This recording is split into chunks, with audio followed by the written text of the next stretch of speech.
Baik, bismillahirrahmanirrahim. Assalamualaikum warahmatullahi wabarakatuh. Perkenalkan, nama saya Nur Fadila, NIM 210221192. Baik, saya akan mempresentasikan hasil tugas kami mengenai ukuran-ukuran yang harus digunakan dalam menilai tingkat digitalisasi dalam sektor publik. Yang pertama, kita harus mengetahui apa itu digitalisasi. Jadi digitalisasi adalah proses transformasi di mana entitas termasuk organisasi atau negara mengadopsi teknologi digital untuk mengubah operasi, proses dan modal bisnis mereka.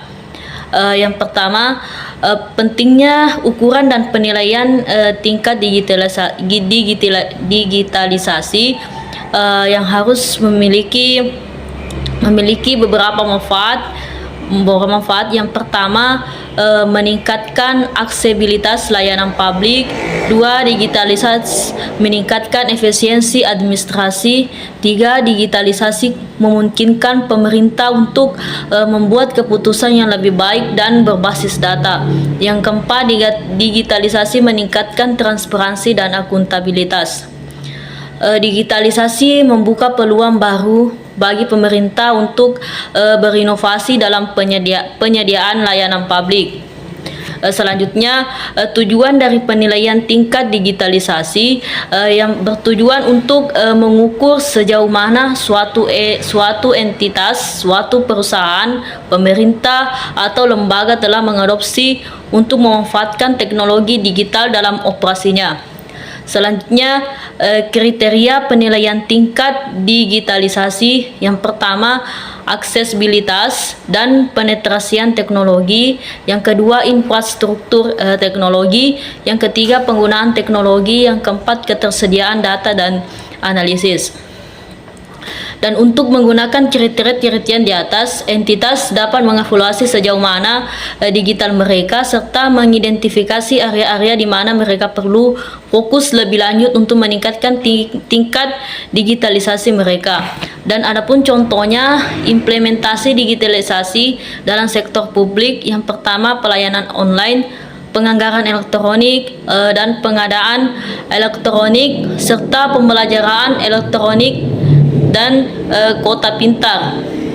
Dan tantangan dalam meningkatkan tingkat digitalisasi dalam sektor publik berasal dari berbagai faktor yang unik untuk lingkungan dan karakteristiknya sektor tersebut.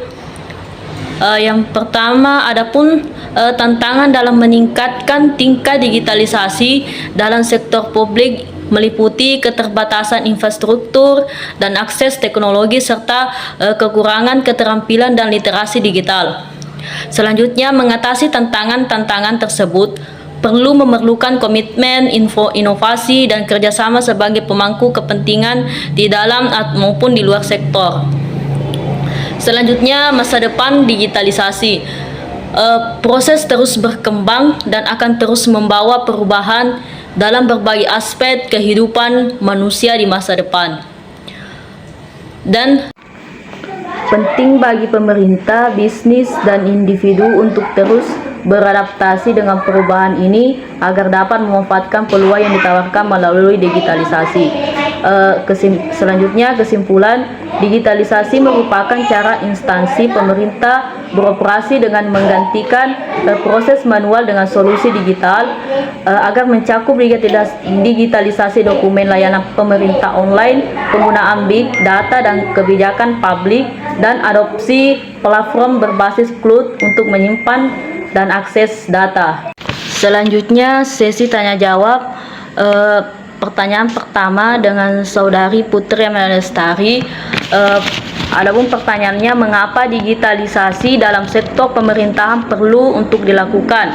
Jawaban saya, karena selain itu pemerintah juga merupakan salah satu strategi untuk mewujudkan visi Indonesia 2045 sebagai negara maju, sejahtera, adil dan demokrasi. Pertanyaan kedua dengan Saudari Nur Hasanah. Kenapa perlu dilakukan digitalisasi pelayanan publik? Jawaban saya, melalui platform digital, pemerintah dapat menyediakan informasi dan layanan lebih efisien dan mudah diakses oleh masyarakat. Pertanyaan ketiga dari saudari Nur Iftita, apa saja tantangan utama dalam pelayanan sektor publik di era digitalisasi? Jawaban saya adalah keterbatasnya infrastruktur, teknologi, dan kurangnya sumber daya manusia yang kompeten dalam teknologi informasi. Pertanyaan keempat dari saudari Fiska, mengapa digitalisasi sangat penting bagi dunia bisnis? Jawaban saya, dengan adanya digitalisasi, kita dapat merekam dan menyetir data yang dibutuhkan. Data tersebut kita dapat digunakan untuk mengambil keputusan yang lebih baik dan berbagai sektor bisnis. Pertanyaan kelima dari saudari Jenny Siana Ardani, apa saja ancaman yang dapat ditimbulkan dari pemanfaatan teknologi digitalisasi? Jawaban saya, pertama, isu keamanan seperti hacking, phishing, kebocoran data, penipu atau serangan siber. Yang kedua terkait isu privasi macam berita bohong atau ujaran kebencian, pencurian dan data pribadi.